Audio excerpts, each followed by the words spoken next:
Good morning, good afternoon, and good evening, wherever you are in the world. Welcome, Welcome, everyone. My name is Zaya Benazzo. My name is Maurizio Benazzo. We are the directors of the movie Where Olive Trees Weep, and it's also what brings us here together. We have been offering for 21 days conversations on Palestine, and this is day 20. And we have two very, very special guests with us today. Dr. Gabor Maté, who I think does a neat introduction, and he's featured in the movie, and Tara Brach. Welcome both. Tara Brach is a meditation teacher, psychologist, and an author of several books, including international best-selling book Radical Acceptance, Radical Compassion, and Trusting the God. Her teachings blend Western psychology, Eastern spiritual practices, mindfulness, attention to our inner life, and a full compassionate engagement with our world. Welcome both. Welcome. Thank you so much for offering your wisdom and your experience for this important conversation. And the topic that we are exploring today is, what is love asking from us? Reflections on the Gaza and the Bodhisattva path. So thank you both for being here. Just in terms of a format, we will begin with a conversation between Gabor and Tara, a little practice, and then we will open for questions from you. So we have about an hour and a half together. Thank you.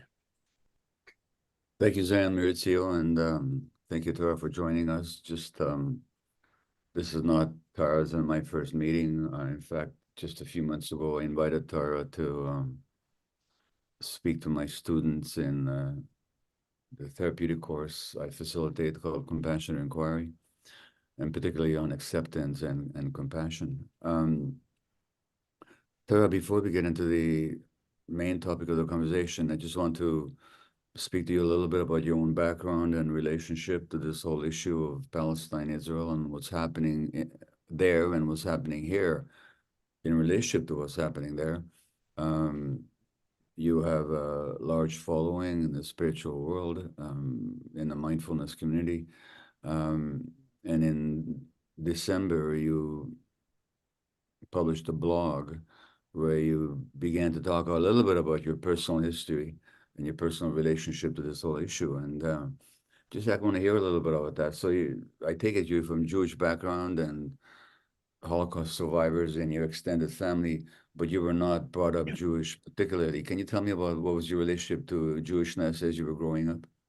Yeah. So as you mentioned, Jewish on all sides, really. And my father spent some time in a kibbutz. He was very starry-eyed, kind of socialist leaning leftist guy who was very excited and inspired by what was possible. And yeah, some of the extended family were lost in the Holocaust.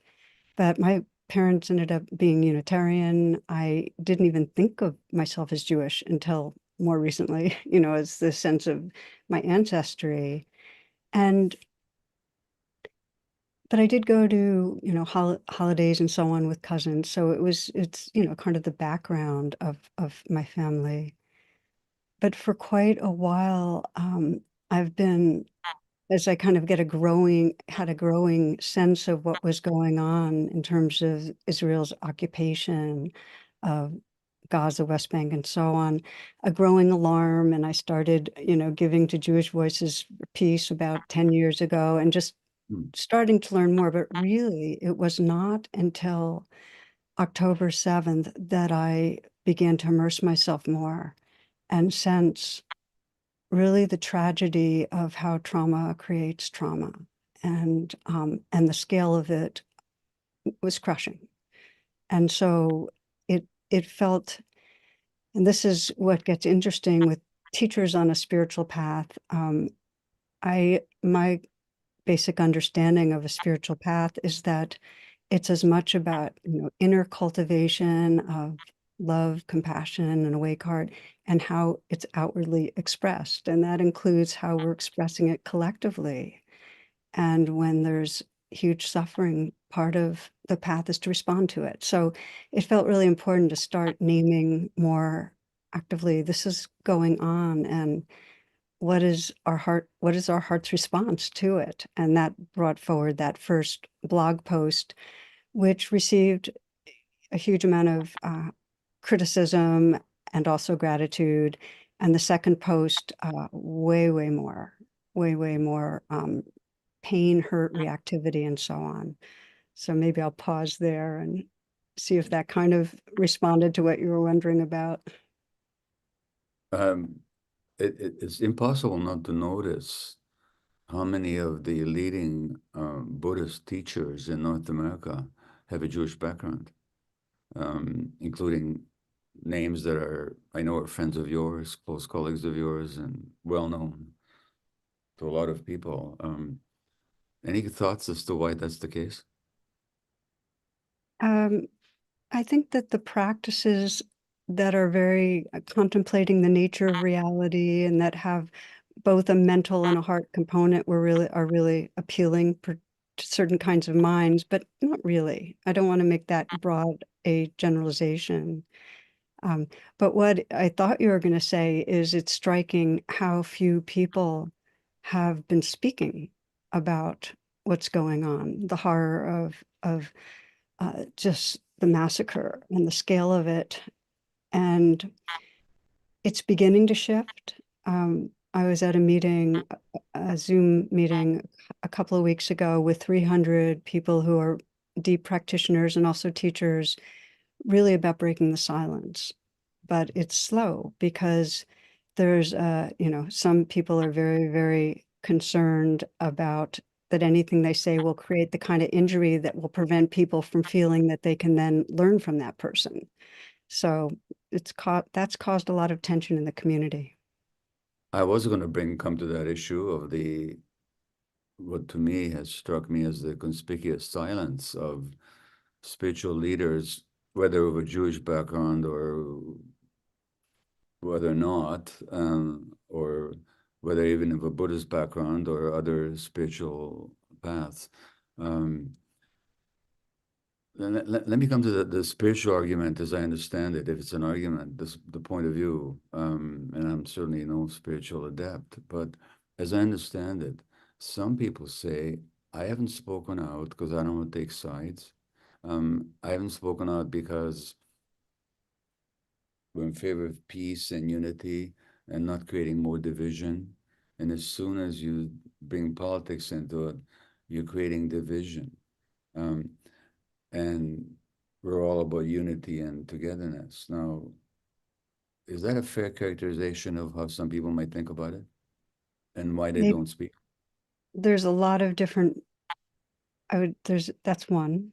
And, people spoke up a lot about Ukraine and spoke Yeah, up a lot with Black Lives Matter and spoke yeah. up a lot with the Rohingya, the oppression of the Rohingya. So it wasn't so hard to take sides on those. I think that the real thing going on is that so many of the students of these teachers would experience any sense of calling for a ceasefire, saying that we don't want to spend our tax dollars on weapons to kill children, that kind of a statement as being, you don't care about me. And that's just to say, Gabor, that, I've gotten a huge amount of email after saying those kind of things. This is what love calls me to say, that we, to fight and work for, permanent ceasefire and this and this and this, that translated as a hateful post that they interpreted as meaning I didn't care about their suffering. Yeah. And I think that's the fear, that in some way anything you say will be interpreted by some as I don't care about your suffering. And that's Yeah. not what I think that may come up, but I don't think that's enough of a reason not to speak. But I think that's the concern. Well, as the Buddha says in the first very statement of the Dhammapada. Basically, everything is mind in the lead, everything is thought in the lead, and he's implying, I think, is that basically with our minds and with our mindsets, we create the world that we live in. And if you have a certain mindset, then it doesn't matter what somebody says, you're going to interpret it a certain way through your particular perspective. And from a certain perspective, any criticism or what strikes people as criticism of Israel is an attack on Jews. But That's right. But that's no, one. please go ahead. Yeah. That's on the side of the recipient. Their mindset totally filtered. If you ask, well, what does the Buddhist Dharma teach us in terms of what's wise speech? And it's to say what's true and to say what's helpful. And that takes a huge amount of wise discrimination. So I think for some teachers, they are assuming it's not going to be helpful. That's their judgment call, that they can serve more by teaching people how to find an inner refuge in the midst of a chaotic and violent and incredibly cruel world. But that's what they can do. They can teach people to find some inner balance, and then hopefully people will act out of that in a wise way. I think that's probably the best summary of how it's being interpreted by teachers who are being silent, that it's not for them wise speech. Well, and one can certainly salute anybody who helps other people attain a state of inner peace and balance. But I'm just speaking for myself, and I'm not standing behind this point of view because I've kind of let go of it now. But for the first months, I was just enraged at the silence. I was just enraged. Now, my rage is my own problem. My rage is my own not dealing with my own mind, I suppose, but I was very judgmental, and I was very disappointed and frankly angry.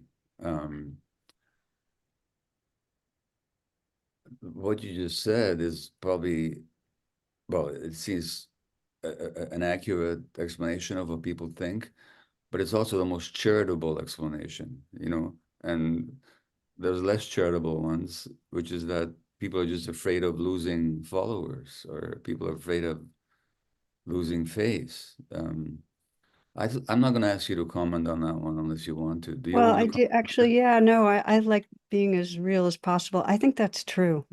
I Yeah. think people want to preserve their standing, their image, and their student, numbers. Yeah. And and I just also want to name that, like you, I have had to process my own judgment.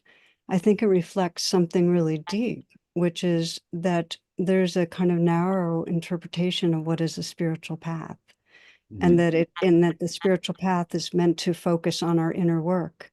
And to me, the hope for the world is that we do this inner work of waking up our hearts and caring more for the benefit of our shared belonging for the world that we're part of. And that without that peace, what is there to hope for in terms of, any real evolution? So to me, a very evolved spiritual perspective is one where you don't separate the inner and the outer, but it takes a lot more courage, and it forces you to face a lot of vulnerability.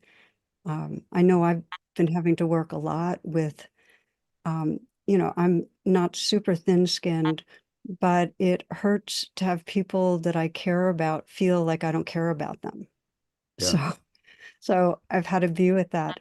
The thing I do get is that people changing and opening and taking more risk isn't going to come out of me judging them, but more me having the capacity to be in communication in a way that they trust that I basically love them and respect them, even if I don't agree with the stance they have. And that's the only way that, at least in my little circle of different teachers, it's going to emerge that people take more of a step out. What's really difficult is to get across to people that by speaking truth, you're not taking sides. You're actually just taking everybody's side, because the people that might believe that by speaking out, you are not recognizing their suffering, what they don't get is what I'm sure you believe, certainly I believe, that the path that they're following is going to increase their suffering. So that it's not that you don't care about their suffering, it's that you see that they're going down a path that's going to create more suffering, not just for the other, but also for themselves. So by speaking the truth, it's not that you're being a partisan. It's that you're saying, people, this is going to create more suffering in the world. You and I agree, and I don't think it's about sides either. I think the real healing comes when you truly, authentically, in your heart, care about the well-being of all. The problem is that's a nice idea, but many people that feel they're speaking the truth also have energetically some bad othering of a side. And I feel like that's part of our work collectively, those of us that really care about what's going on, is to do the inner work that helps us to disarm our hearts, where we, even though we're saying the right things, are angry, blaming, or feeling hatred towards those we feel are the oppressors. And that's really hard work. I mean, it takes a real dedication, but I don't feel like it's enough to stand up and speak the truth of what's going on. It requires a kind of heart energy that really conveys that it's rooted in caring. And that's my attraction to the Bodhisattva path, which is it's fully dedicated to the inner work that becomes the roots of transformational activism. Well, And I think we have to have all of it.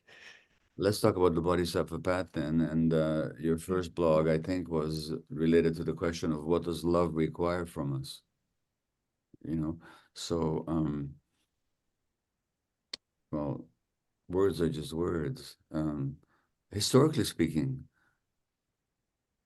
the Buddha spoke to all kinds of leaders. He spoke to kings and economic leaders, and as well as those of the lowest caste. He didn't make distinctions. Did he ever take what anybody could call a political position, as far as you can tell? A position on Some social issue that might have been seen by others as radical or inappropriate? not so much. I mean, there was a lot of, I mean, the caste system survived and women were oppressed, and there was a lot of hierarchy there. Yeah. He tried to resolve some conflicts between warring groups, but then that didn't work out so well, so they went on a rains retreat, so I'm not sure, except for that he taught about compassion more on an individualistic level. And this is something else I wanted to bring up, because to me, a lot of the ways that Buddhism and many spiritual paths get interpreted are very individualistic. It's about, how do I work with my fear? How do I open my heart? How do I, improve this relationship? How do I get realized spiritually? And I think part of the shift that I really love in the Bodhisattva path, which is the Mahayana tradition, is it becomes more of a collective understanding that we are inextricably belonging to each other. That anything I say or do is going to ripple out and influence the world, and the world's influencing me. We're inter-influencing every moment.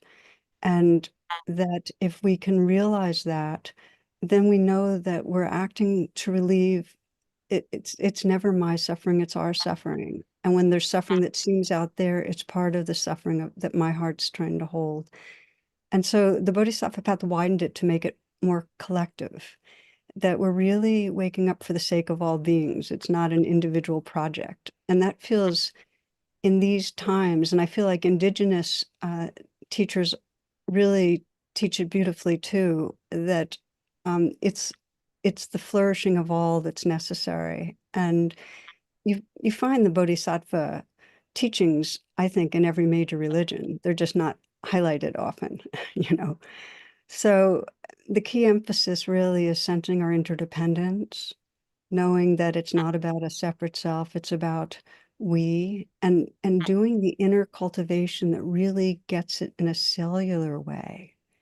That Yeah. even as I'm speaking right now, I'm feeling a sense of we with you, and I saw the messages coming from others, that there's a sense of the field of belonging. And when we have that sense of the field of belonging, it becomes quite natural to serve into it. But it takes training. It really takes training, because this culture is we are so imprinted with self-concern. I mean, we go around the day and most of the time our thoughts are about moi, you know, like what I need to do and how am I going to impress and what I'm afraid of. And so it takes training. And so I think the attraction again of the Buddhist path for me has been that there are actually very well articulated trainings of the heart mind that help us to wake up into that collective belonging in a way that brings a huge amount of joy and peace, and also motivates us to act, not because we should, not out of obligation, but because it's for us. It's for all of us. Certainly in the Jewish tradition, I think any tradition, there are different strains, there are different dynamics, and some are quite contradictory. I mean, directly contradictory. So in the Jewish tradition, there's the beautiful prophetic tradition of justice for all, of not oppressing the stranger, of Tikkun not, olam. yeah, Yeah. of not coveting other people's lands, of speaking the truth to higher authority, like kings, like telling kings that your desires and lusts are not paramount, but there's a higher truth, which we call God, you know. So there's that tradition, and in Judaism, that tradition is actually enshrined in the official teachings. But at the same time, there's a very chauvinistic, even genocidal, narrow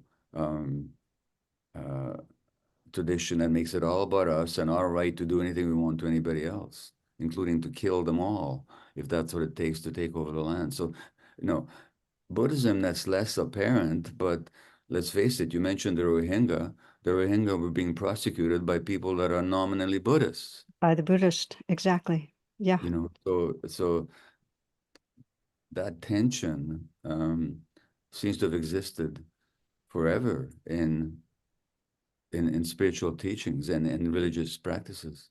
Exactly. It's Thich Nhat Hanh said it so powerfully that our enemy is not man. It's this conditioning we have, that when we're afraid, when we're caught up in that perception of separation, we tend to hurt each other and hurt ourselves. And so that's the conditioning to pay attention to. And there's no way to wake up from that trance of being Yeah. separate without practicing. It takes a training to wake up from that trance of separation. Yeah. So, what does love demand from us? And in your first blog that you published in December, you end with I just want to run through them with you and ask you to speak about them, you know. And you ask about what the heart, was it the heart? What is the love asking for me, you say?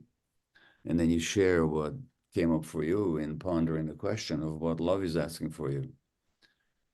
And you say, my heart knows that I need to keep connecting inwardly so that you're aware of your own habitual fears and biases. This is where you're talking about training, isn't it? Exactly. And just to share an example, because we were talking about our judgments, and I was working, and this is a friend of mine who, this was, I think, November, and she was horrified by Hamas's attack, but then it became crushing to see the scale of just the massacre that followed. So she was really angry and blaming, and this is a Dharma teacher. And so she knew that she did not want to be caught in anger, hatred, and blame. And, this is her prayer. It was like, there's so much of it. I don't want to see more. And so we practiced with it together. And just to give you a feeling for how that can be, because so many of us get in that grip of what it's like when we really feel innocent beings being violated at the scale that. So we talked for a few moments, and there's this Buddhist phrase that many are familiar with, that hatred never ceases by hatred, but by love alone is healed, that this is the ancient and eternal law. So we took some moments to get quiet. So part of the training is to breathe and feel the present moment. And then you leave and you come back, and you keep coming back until there's some sense of here. You can even mentally whisper the word here, you're here. And then we began what I call the RAIN practice, which is really mindfulness and compassion brought to the tangle that we're stuck in. And so RAIN is an acronym. The R is recognize. And so she recognized the blame and the hatred. She could sense the parts of her that were making certain people an enemy. The A of RAIN is to allow, is to let that energy be there, to not fight what's going on, rather than bring a kind of curiosity and caring presence to it, which leads to the I of RAIN, which is investigate. And when she investigated, she found under the anger, the blame, the hatred, she felt hate, there was this powerlessness. It was really hard to stay with, the sense of there's no answer. I don't see an answer here. I don't see relief. And maybe some of you can relate to that, because I run into that a lot. And so she'd investigate and just being with that and letting that be there. And what emerged under that powerlessness and fear, that not knowing, was an ocean of grief. Just went into grief. And that's when the N of nurture, to meet that pain with kindness. And so we breathed together, and she felt it, and she felt in that grief, because there's always something you care about, some love that needs attention. She felt how much she loved life, and she wanted to protect life, and that her prayer was, may this life be in service of love. So I share this because she went from an armed heart that was blaming an enemy, the Israeli military, Netanyahu, whatever, to a sense of this tenderness that still even more felt like it wanted to help. And so that's when she could ask the question, what is love asking from me? And it was partly to be able to keep not knowing and yet keep cherishing life, to speak out, to teach on the preciousness of all life, to be active. But so here's the thing, people are often afraid that if they disarm their heart, they're not going to be active. That if they're too compassionate, that everything will be equalized, that it'll get neutralized. And we can open our hearts and absolutely respond to the scale of the suffering in appropriate ways. But what's going to happen is we're going to be responding from care, not from hatred and anger. And that makes all the difference. So that's just an example, Gabor, that I wanted to share, because it felt, when I had that commitment, it was to really, when I find my heart judging, to disarm, take the time to disarm. And I have to say that that's been the greatest challenge for me. And it's not a challenge that I ever was able to rise to a whole number of times in the last several months, including, despite me agreeing with everything you just said, I created some very difficult scenes for people very close to me because of my lack of just being able to hold my grief and hold the pain and hold the even helplessness. And instead going into rage and kind of an aggressive energy that came up for me because I was unwilling just to grieve, It's a difficult one. Oh, just what you said, it really hits me. It's that there's that phrase, vengeance is a lazy form of grief, that it's Oh, so much harder to sit down into the vulnerability of grief. We'll do anything, and our default is always to create a bad other.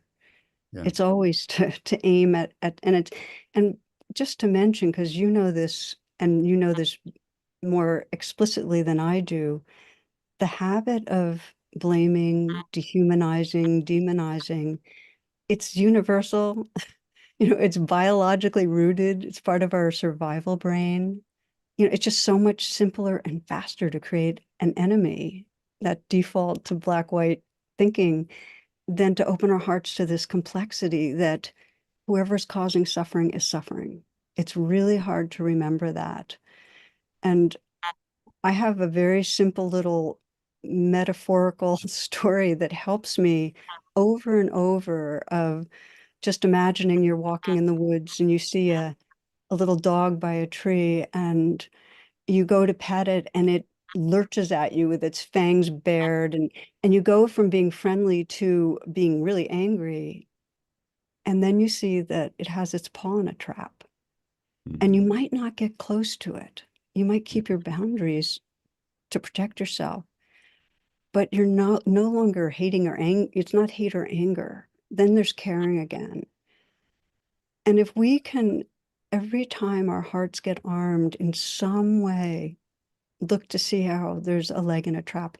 And I want to say that first we actually have to feel what's under the armor within ourselves. First, we have to pay attention to our own fear, hurt, and then grief.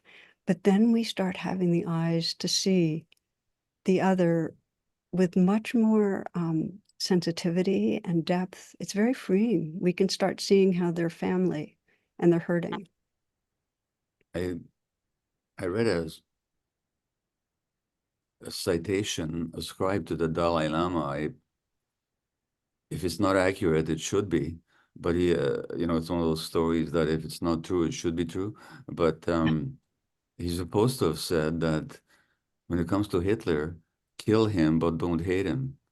It's not his fault that he's become this creature that he is. Now, I want to go to the next point, because this is a difficult one.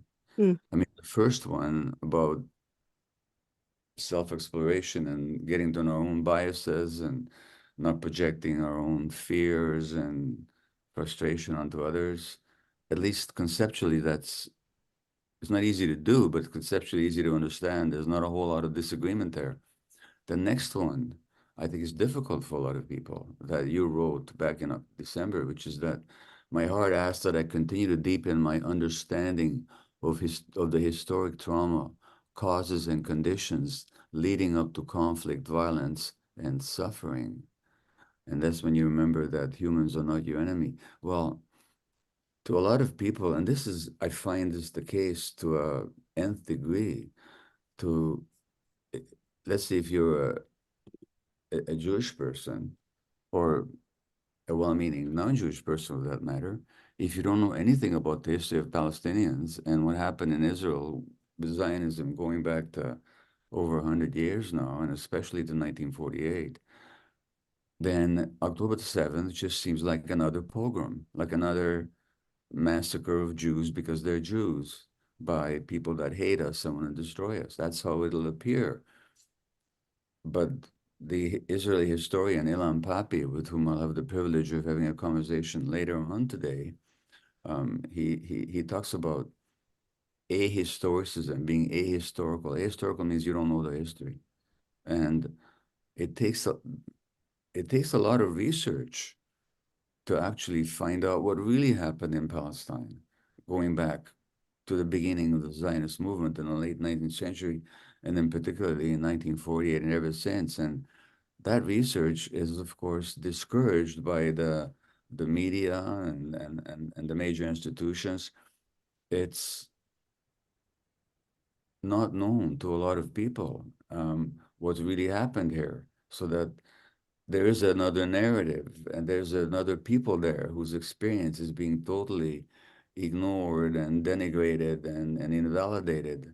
And so that doing that research, which is the second point of what your heart demands. That's a very difficult task for a lot of people because it asks them to challenge a lot of what they've believed and they've been told for a long time. Yeah, and it's the reason it feels so intractable, because living in different cocoons or realities makes it very hard to wake up empathy and have any communing. So it's going to be up to those who can. And it doesn't have to be, I mean, Gabor, you've got a certain kind of mentality that allows you to grok a huge amount of information. I don't have that, but I have a willingness to expose my heart to pain. And I think that's what it takes. Hmm. And what I mean by that, the word proximity is what comes to mind, is just the power of this film, Where Olive Trees Cry, is that it helps people become more proximate with a reality that they weren't familiar with. For those that have a very hard, fast reality that this would threaten, they're not going to be the ones. It's going to be up to others who are not as traumatized and have some part of their being that's got a longing for truth that wants to be exposed. And we need to be exposed. It really, and it takes practice to get exposed. And if you even think of it in your personal life, we don't incline ourselves to want to come as close to the suffering that's there. I mean, there's one wise sage that when people were struggling, he'd have one question, and that is, what are you unwilling to feel? So it takes a courage to get proximate with the suffering.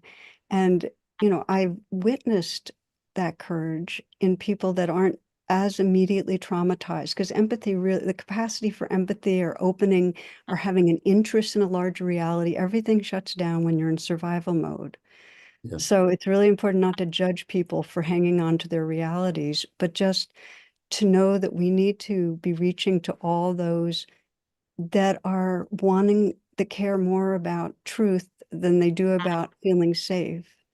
I think I've taught a few meditation groups from Israelis. I've taught a few Palestinian groups, and I've witnessed in both those who are willing to lean in and touch a larger reality, and it totally inspired me.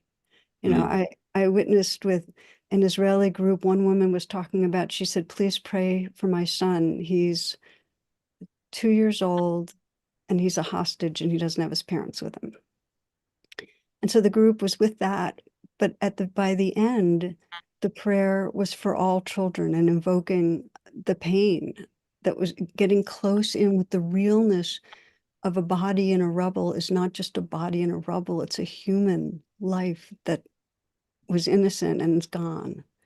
Getting close into that. And then with the Palestinian group, the closing prayer that one woman gave after, and this is after a group was sharing whole families, extended families, because most of them, they weren't in Gaza. They were actually several hundred people, part of a meditation group that is online, that with people living in different Arab countries. But at the end, the prayer was, there's such a strong, strong pressure to hate. Please, may I keep my heart open, please. You could feel the courage to be touched. And that is really the characteristic of the Bodhisattva, which is this willingness to have our hearts touched so we can feel a tenderness of response to the suffering.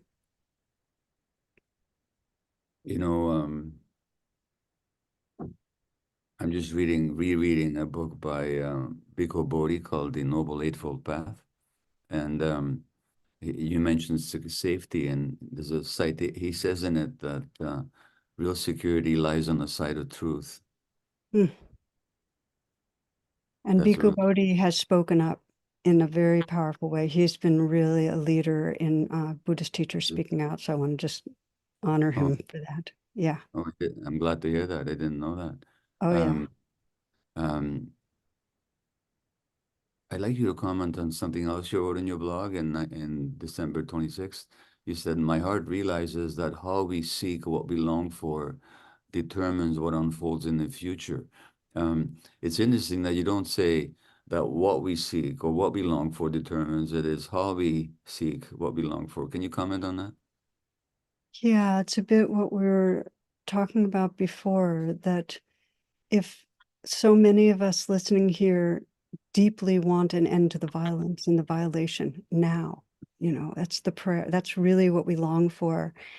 How we go about speaking, like our words and our actions in that direction, are going to determine how much transformation is possible. And this is why on the Bodhisattva path, it keeps coming back to re-grounding in an awake heart.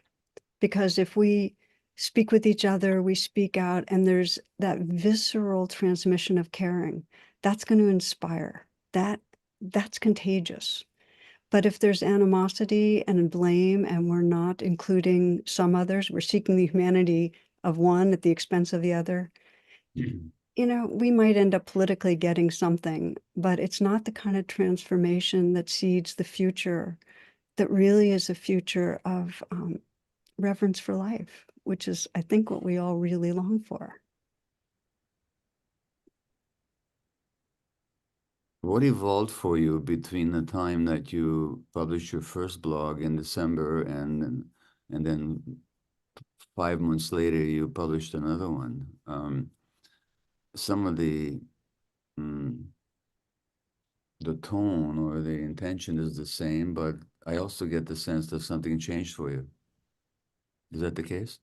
Yeah, probably like most everybody listening, it just became more horrific and more urgent. It's like every day I'm aware of, and I try to let myself be aware of how much is going on. I think often of one woman, this beautiful Palestinian woman who in one of the groups, she's living in Israel, and she says that, and I did a class with them around Ramadan, and it was right at the end of a long day of fasting, and she saw this image in a paper of a woman who is surrounded by her near-starving children, and they're silently watching her, and they're all around a pot, and the pot just is empty with a stone in it.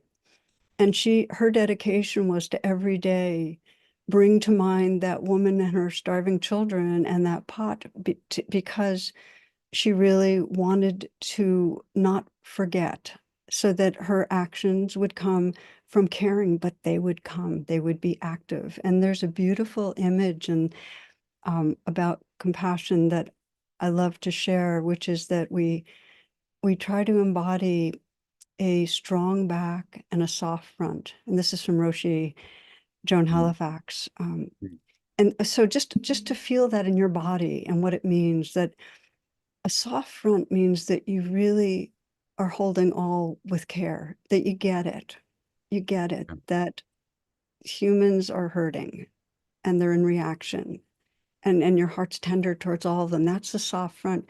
The strong back is that clarity, that discerning mind that knows appropriately to act on behalf of the end of suffering for all, as you said. And so the image that helps me, or the metaphor, is to think of let's say if you're a parent and your child's been bullied, and you're aware of that, and if you immediately start thinking of that bully as an unreal other, and I use unreal because you're angry, blaming, and they're no longer a dimensional sentient being and just a bad person, that creates the armored heart. So you want to sense that bully has been bullied, that bully has suffered. And you want the strong back that says, and my kid needs protection, and I'm going to protect them, because right now, this is the difference between judgment, which is aversive, and discerning wisdom that says, hey, I got to do something, and has that strength and power and clarity. And I think people are afraid of compassion because they don't think of compassion in its fullness as that strong back that we can go do something and do it together. but keep our hearts open as we do it. You know, as a former Zionist, when I look back on it now, certainly one aspect of it is having the strong back without the tender heart, you know. That's that right. Because of what happened to us, now we need to be basically ruthless. And to the point where we even deny our ruthlessness, but when we have to admit it, we admit it, but we don't care anymore. You know, we just, you know, and it's a kind of, it's not a working through of trauma, it's more like a solidification of trauma. That's how I see it in retrospect. That feels really accurate, Gabor, that that's what happened. And I just want to speak to, I've mentioned a few times, people feeling like there's really no answer. And I think it's when we detect just how locked in that trauma and reaction is, when we hear the statistics of how many Israelis actually think there has not been enough force. It's like, how could it be? Because I know so many, I mean, I have tons and tons of friends who are Jewish who completely are horrified by what's happening and want it to end. I mean, this is not Jewish, non-Jewish. This is the mindset of the most traumatized that are, you know, and those that are most relating to it.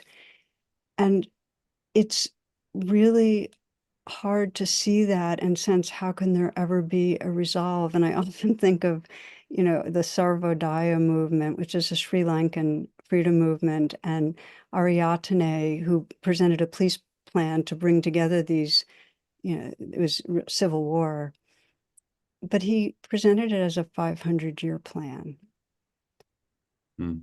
Just to take that in for a moment, that we have to stop the violence now, but there's going to still be all the energies of living in different realities and more violence. There's just going to be. And yet, if a growing number of us can commit to the inner practices that keep disarming so we can act from an awake heart, over the generations, that's the evolution of consciousness that can make a 500-year kind of plan towards peace be a possibility. So I just found that time frame really important to let my body feel. You know, this will surprise a lot of people, but the Jewish critique, you might say, of Zionism didn't begin October the 7th or even November 1948 or in 1948. In the late 19th century, early 20th century, there was a Jewish spiritual writer. His name was Asher Ginsberg, but his pseudonym was Ahad Am, which is a Hebrew word for one people, Ahad Am. And he wrote in 1897, when there was only a few Jews, relatively speaking, in Palestine, he said that if we continue to treat the Arabs like the way we're treating them, all we're going to create is one small Levantine people tormenting another Levantine people, he said. And if this is the Messiah coming, I don't want to see him arrive. He already sensed the energy. Even before the historical events, he sensed the energy that was dominating the scene, and he said, this is going to lead to nothing but suffering. You mentioned Joan Halifax. She's one of the, Roshi Halifax is one of the spiritual teachers who has spoken out on this issue. I was really glad to see that. Thank you for answering my questions. We're going to take questions from the audience now. And before we do that, you've kindly agreed to lead us in a mindfulness practice, a little exercise. But before we go there, is anything else you wanted to say that I haven't asked you about?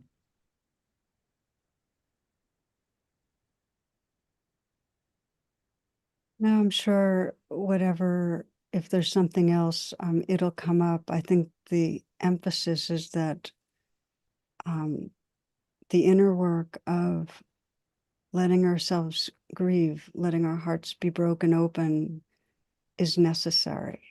And it's not to be done alone. Part of the path is to realize that we're in it together and to feel that pain together. The first time I really was able to break down and cry, it was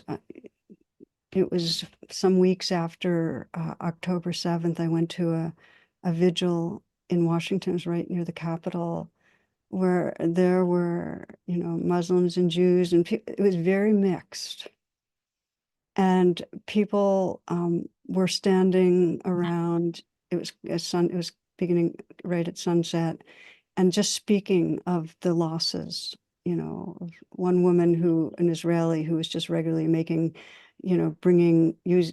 carting people back and forth from Gaza to get them to hospitals, and she was killed, and she was a good friend of somebody there. And then another who woke up one morning to hear that his whole family was gone. There was something in people grieving together, and we were really weeping. That was one of the most important moments. I don't want to even say healing because it sounds so privileged, but it was important. It was important to have my heart broken like that. So just to know that when we do the inner work, it's really to get tender so that our strong back comes from love. And I also want to honor Frank Ostaseski, who's a wonderful Buddhist teacher, teaches about death and dying and much, much more. And the phrase, what is love asking, came from Frank. He just said, ask that question to yourself, see what happens. And I've just found that to be, it's not a useful question if I'm not already in some presence, but once I'm in presence, it brings forward a lot of clarity. So that's it. Thank you. Thank you very much. And if you'll kindly lead us in this practice, and then we'll take questions from the participants. Yeah, so for all of you, and I'm feeling you all in the field, it's actually very tender and sweet and powerful to feel us together and caring together. And so this is a brief meditation on disarming the heart, because that feels like the work for all of us, really. So wherever you are, just take a few full breaths and let the breathing bring you into presence. And it might be that it's a very full in-breath, and then a slow out breath, slow enough so you can feel the release of the breath. And then another full in breath, filling the chest and the lungs. Slow out breath, sense of letting go with the out breath. However it's possible to let go, let go. One more breath, inhaling deeply. Slow out breath, releasing, relaxing down the length of your body, letting go. And then now as the breath resumes in its natural rhythm, just gently scan your body and see if there's anywhere that you've been habitually holding tightness that you might soften, perhaps loosening the shoulders, letting the hands be soft, softening the belly. The breath can move fully through the torso. And from this space of presence, you might bring to mind anywhere that you sense that you're in the habit of creating an other, of a group of difference, of a group of people, whether it's, some of you might be politically in the United States, or it might be politically elsewhere, it might be race, religion, it might have to do directly with the horror that's unfolding in Gaza, and more in larger scope with Israel. Any othering that brings up judgment, aversion, anger, hatred.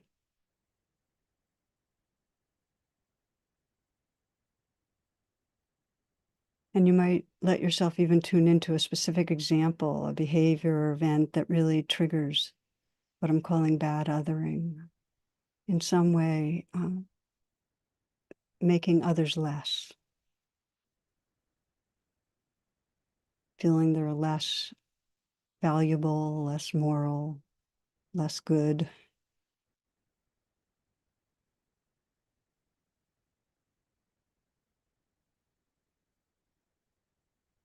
So really let that example be there so you can feel honestly what goes on, what the kind of reaction is. And then make what I call the U-turn, where you bring your attention right inward to where you're feeling feelings. You might sense what you're believing, just as the background thought. What are you believing? Is maybe, well, they're creating terrible suffering in some way. They're hurting me or someone I love or people I care about. Let the background thought be there, but feel into your body where the feelings are. And this is the important part. You might even place your hand on your heart to help bring the full attention into the body. And that's part of nurturing, actually, just to put your hand gently on the body, recognizing what the feeling is. Is it fear, hurt, anger, hatred? Just name it. Mentally whisper the word. Allow it to be there. And investigate more deeply. What's the most deep feeling that you might be unwilling to feel?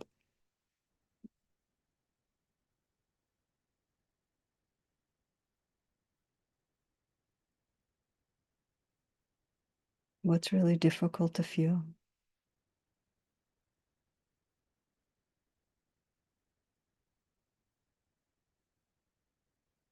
And see how fully you can bring a tender presence to that.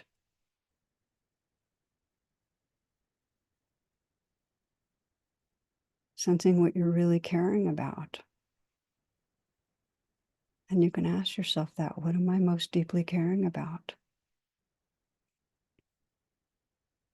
Behind anger, behind bad othering, there's something we care about, always.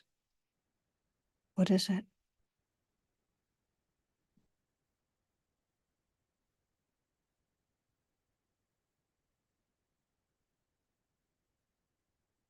And sensing how you can live and act out of that caring and what that might mean. What is love asking? How does love want you to be? What does love want you to do? Might be to speak out more, to write, to offer time, money, to pray.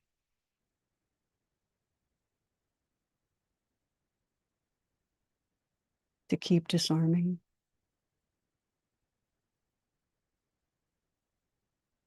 And let your attention go to the other, to the group, to those that you've felt are less, are bad in some way. There's always dehumanizing, less than human.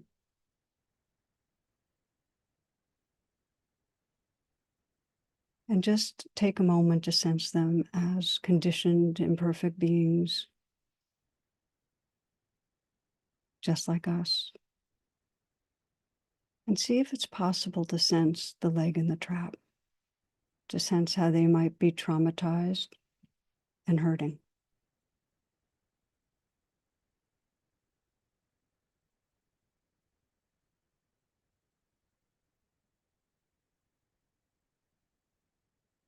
Can you sense them as hurting members of our human family, as parents, children, siblings, friends, who, like you, want to feel safe, want to feel valued, feel loved, feel free? And just notice what happens when you let your heart include them.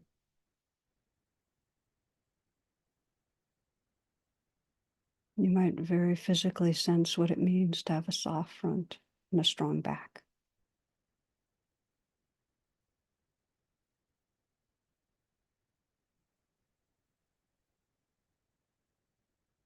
To sense what it's like to have that boundaryless belonging that informs your action. And again, just to sense, what is love asking?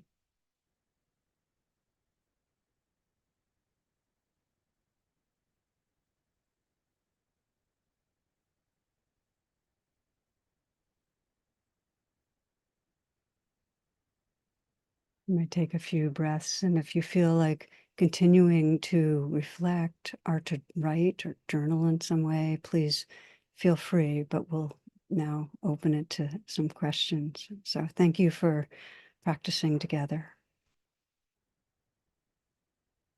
Thank you. So in opening up to questions, I have a request. This is a subject that we all have many thoughts and a whole swirl of emotions around. For the sake of making this conversation as fair as everybody to possible, please refrain from making long statements rather than formulating a question that Tara or sometimes perhaps I can answer. That's what this is about this time. So there's too many people with their hands up for us to entertain long sharing for any one particular individual. And I know it's not fair. Tara and I get to say whatever we want as long as we want to, and you don't, but those are the rules, okay? So, I hate to say it. So, Zaya Maurizio, I'll ask you guys to moderate or to recognize people with their hands up. Yes. Yeah. Yes. Yeah. Thank you both for this Medicine. medicine. Yes. Yeah. For transmitting true care. For those of us, I have really struggled keeping my heart open when in the name of so much violence and injustice. And you spoke to that, Tara, so powerfully, that this is the practice, no matter what. There is no other way. When we are guarded and when we close, nothing can change. And Yeah, that's what I've been dreaming since forever from our spiritual leaders, to have this feel kind that. of guidance.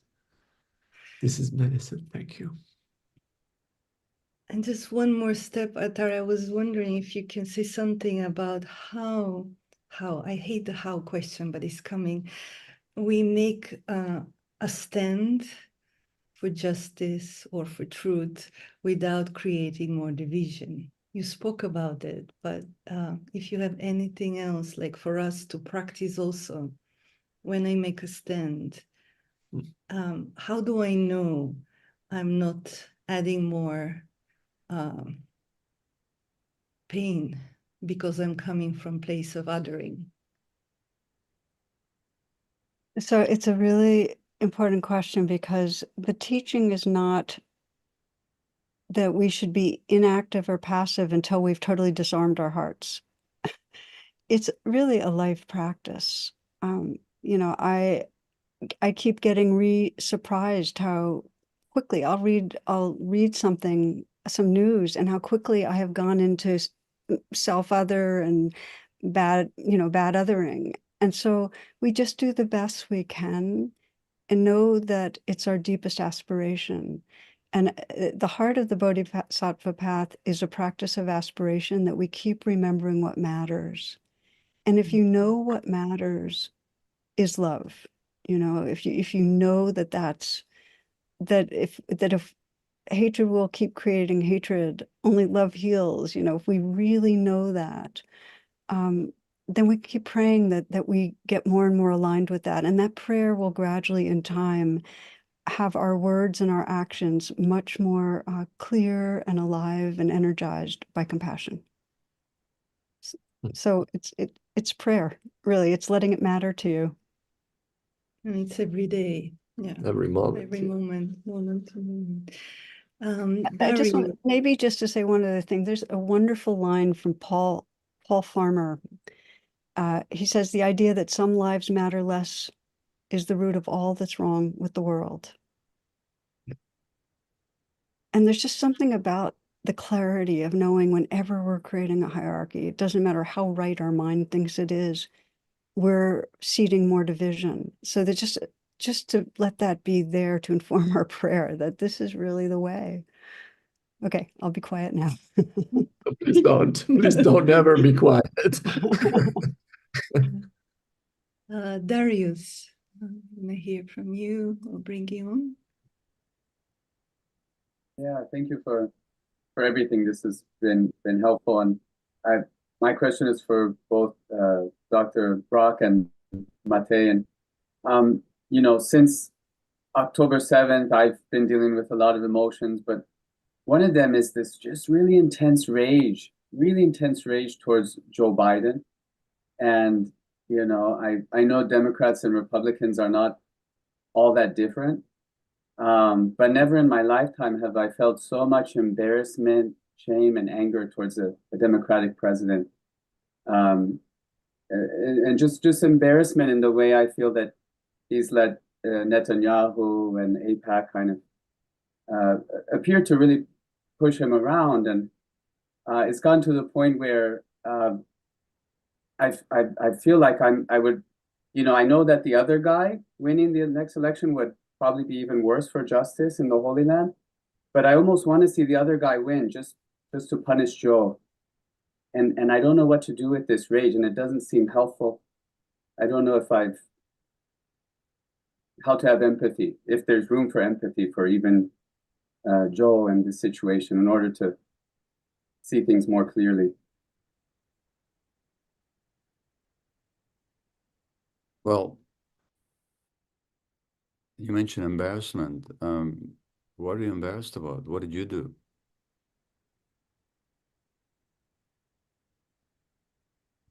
It's muted. Wait, you muted. Yeah, I think I'm embarrassed because I voted for him. Because what? Because Yeah, I voted for him. Yeah, well, did you make some selfish, cynical, calculated decision to vote for him, or did you do it out of good faith? I think I did it out of good faith. I thought you might be more like. I'm suggesting that you look at your embarrassment. It's completely, it's not pertinent. You know, you did nothing wrong. You went for a politician who's promised certain things, and guess what? I got news for you. Politicians lie. This is shocking. Don't let this destroy you, but politicians are opportunists. And Biden, all his life, has been an Israel supporter. He's the one who said that if Israel didn't exist, we'd have to invent it. He said that decades ago. And so look, all I'm suggesting is deal with your embarrassment. That might diffuse your rage. Okay? Your embarrassment is some personal, unresolved issue that's got nothing to do with Joe Biden, I suggest. So now I'm not going to tell you what to do politically. I totally understand what you're saying. If I was an American, subjectively, I would say exactly what you're saying. Subjectively, that this other guy would be even worse, because he would be, if that's conceivable, which is the beauty of the American democracy. It gives you choices of even two horrors. Which horror do you prefer? But drop the embarrassment and see where that takes you. Okay? Yeah.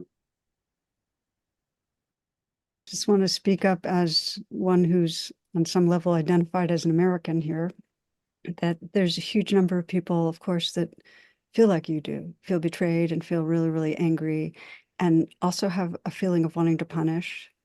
Yeah. You know, many, when it gets down to actually going to the polls, will realize, who are they hurting? You know, it's got to be bigger than Joe Biden. It's got to be about something bigger that we're all holding hands and moving towards. I just want to come back to the rage is so normal. It's a kind of a healthy rage because it's intelligent, like something hurtful's happening. That he's living in a reality that is a reality that a lot of people subscribe to, that's really a dangerous, deluded reality. And so to honor that it's a healthy rage, but know that it's not healthy for you to have to get identified and live inside it.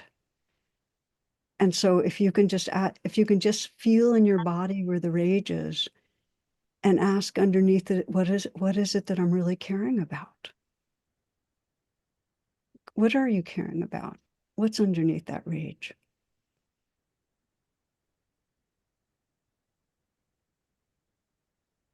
Yep. Yeah. That's something we'll try to explore and sink into more. Okay, thank you. Yeah, thank you. Maurizio. Thank you for your caring. Thank you, Darius. Let's hear from Susanna. Susanna. Hi, Tara, and hi, Gabor Maté. Again, I saw you yesterday for a bit after the screening in Oakland, and I recommend everyone, if you haven't watched the film, please do. My question is, after hearing you yesterday, Dr. Gabor Maté, you mentioned evil in the world and how there's so much evil.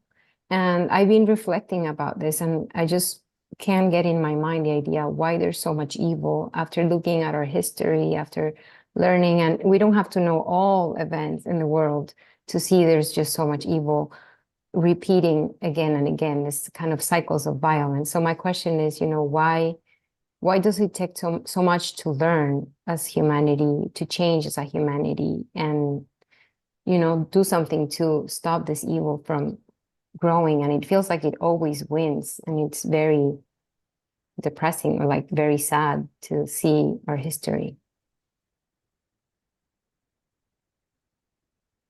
I'll give a very quick answer, but I'd like to yield the floor to Tara, actually. Look, the Eckhart Tolle says that there's no evil in the absolute sense, but there's certainly evil that's manifested through people's actions. And that's been going on forever. I mean, and as I often said, there's been some spectacular failures of human beings trying to mitigate or eliminate evil from the world. One of them is Buddha, I mean, how's that going for us? Compassion and mindfulness and belonging and non-attachment, letting go of identification. I mean, what a failure, And then there's another character who's a total failure called Jesus, How's the divine love stuff going? How's the forgiving your neighbor? How about not judging the other lest you be judged yourself? How is turning the other cheek? How's don't do unto others? How's that going? So all I'm trying to say in a kind of tongue-in-cheek way is that what you're raising has been going on forever. It's the human dilemma, and it's rooted in beliefs and identifications that certainly the Buddhist practice tries to address, and it's rooted in institutions and economic systems and structures. I suppose the question is, for me, is not why, but how do we stand in the face of it? And that's really the question for me.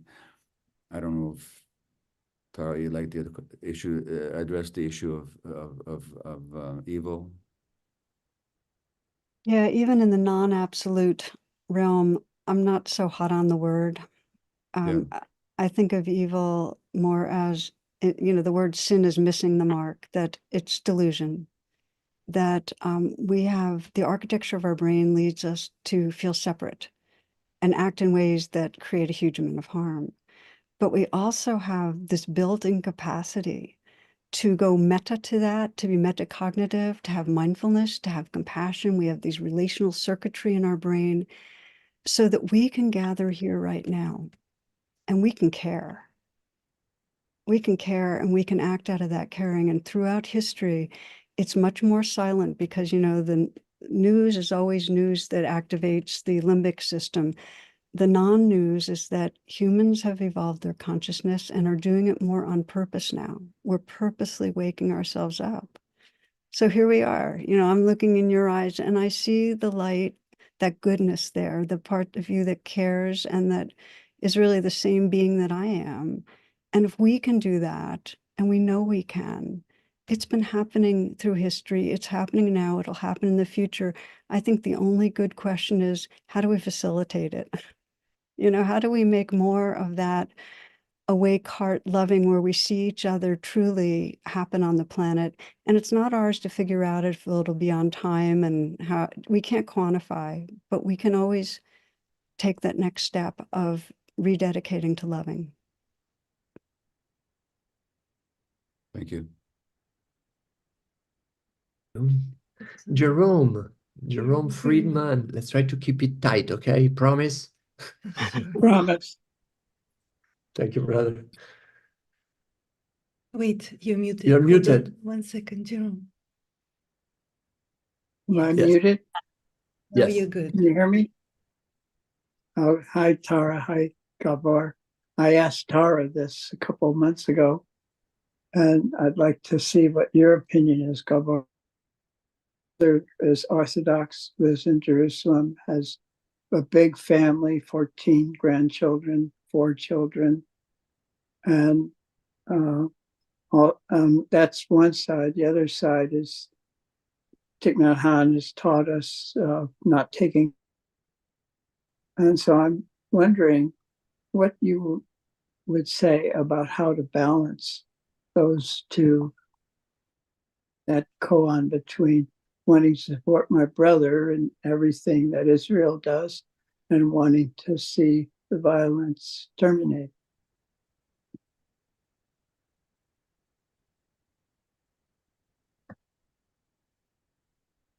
Well, it seems to me that the way I interpret your question, there are two dynamics trying to balance each other inside of you.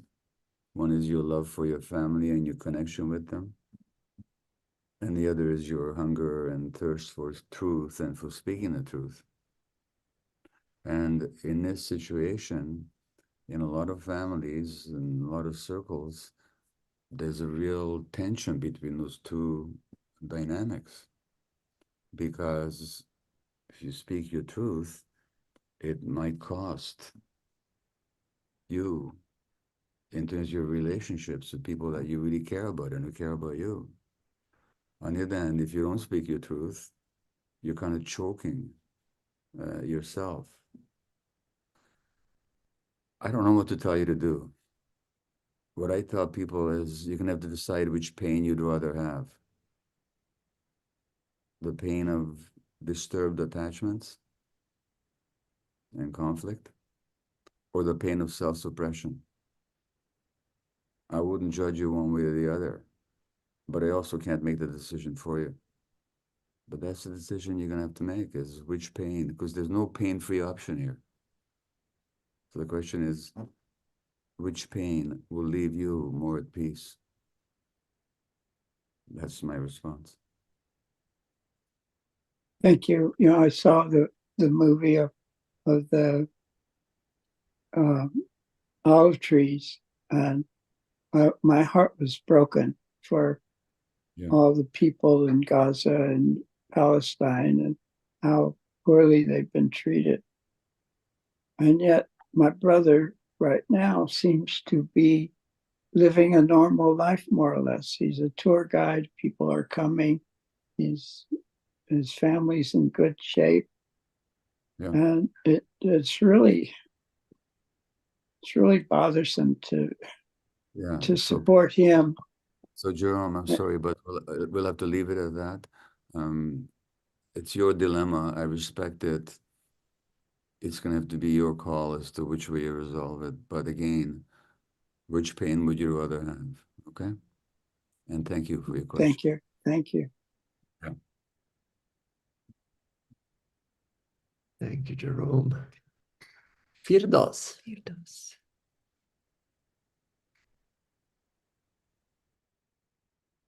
Hi, Gabor Maté and Tara.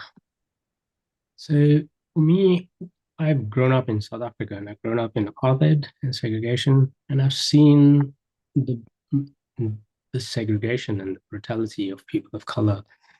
And I now live in London, and I see how the sense of oppression against people of color that has still perpetuated in London, especially around taking action in terms of the oppression. And so I guess my question around that is, how does this change? Like, how do we change this? Because I see, like, Israel wants the land. They want to be a Jewish state. They want to be a democracy. So how does this feels like another form of colonization. So can you speak about that? Well, I don't personally want to address that large question. I mean, perhaps you might want to tune it to my conversation with the Israeli historian this afternoon, Ilan Pape. I think the question is not how do we change the overall historical dynamic, which is beyond any of us actually, but how are you going to relate to it personally? And what are you going to do in your own personal life? And how are you going to act or not act? How are you going to speak or not speak? That's an individual decision. I don't have a big answer to the how. All I can decide is how will I relate to it? And I've made certain decisions about that.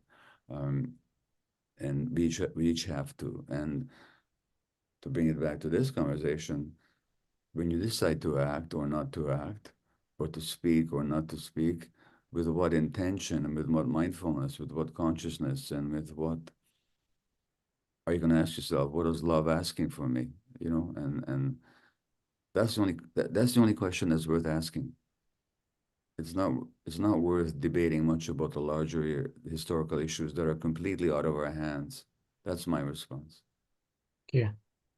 I would only add, it's very easy to throw a lot of individualistic ideas even on our action. And it feels really important in these times to do what we're doing right now, talk with each other, feel our togetherness, feel our belonging. I mean, my mind enlarges when I speak with people, Sangha, it's community, and to act together in small ways. So just not to make it too much of a solo endeavor, because the Bodhisattva's biggest realization is that there's not an individual that can save anything.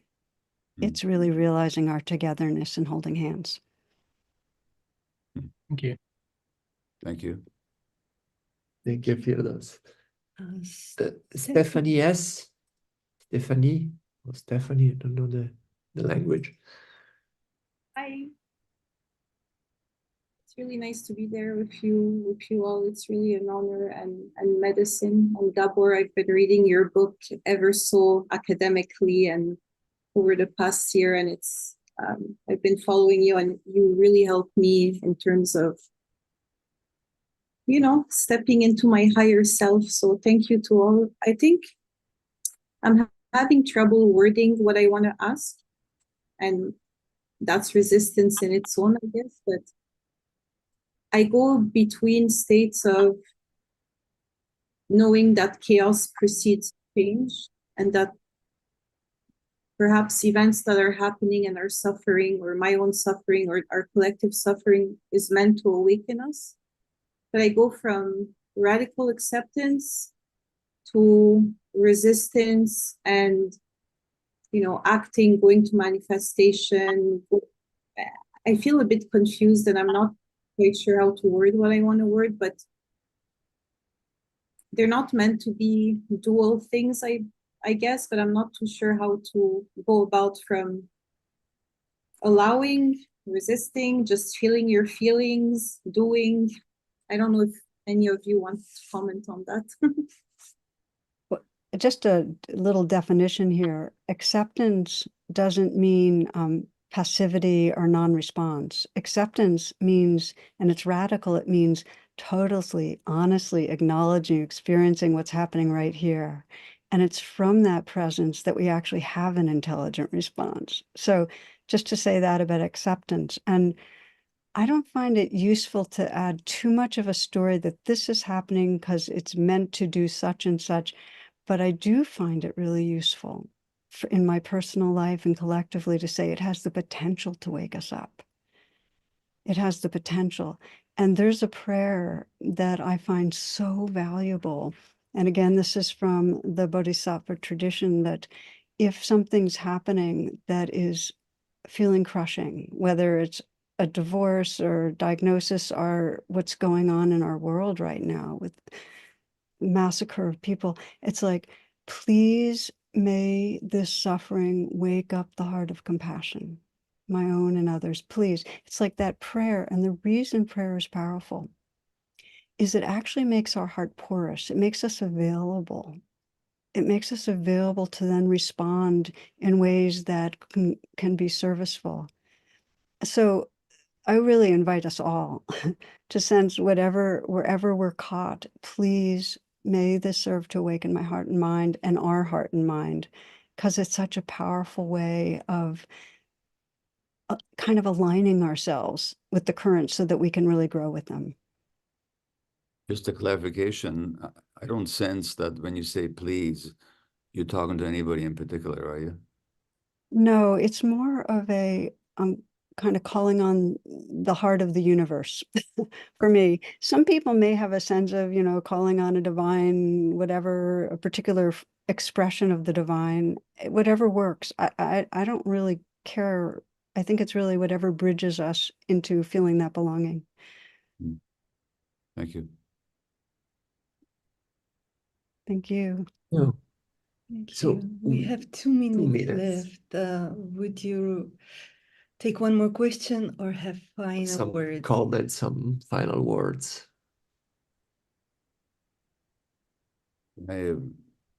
First of all, thank you all who joined us, and I'm sorry we couldn't get to more of your questions and comments. Tara, you've instructed me, and not just your words, but your presence. I feel a change in me from the beginning of the conversation to the end of it, which is due to your how you showed up here and how you speak and how you breathe and how you look. So thank you so much. Thank you all. for inviting me, because it enlarges me. Yeah. Well, great. So thank you, Zaya Maurizio, and I'll see you guys in about an hour or so. Thank you both so much. Thank you. This is true medicine for our hearts. And Tara, do you have a word that you want to leave us with? Yes. Another little aspirin for the day, so we can relieve our pain a little bit longer.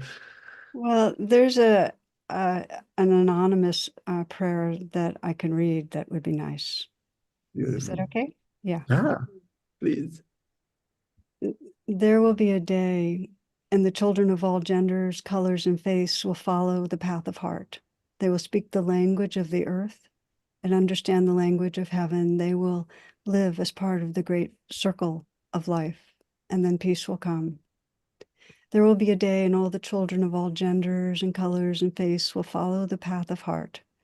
Their hearts will walk in trust, and they will sanctify all form of living beings and plants.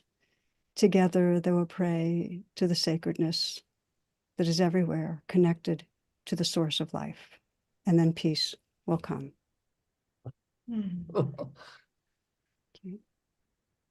Thank you so much. Thank you both. Thank you, everyone, for your presence here in the sacred circle of our hearts. May that transmit to the world and nourish. Thank you. And we have another conversation coming up in 1 hour, Gabor and Ilan Pape. So please tune in again if you can. And share the film with your friends and families. It's really powerful when we gather together and watch it in community. It's really, it opens something in us. So thank you. Yeah, and once more, Tara, thank you for your medicine. Was so needed. It is so needed. Thank you. My thanks to you for the way you're serving and helping relieve suffering in the world. Thank you.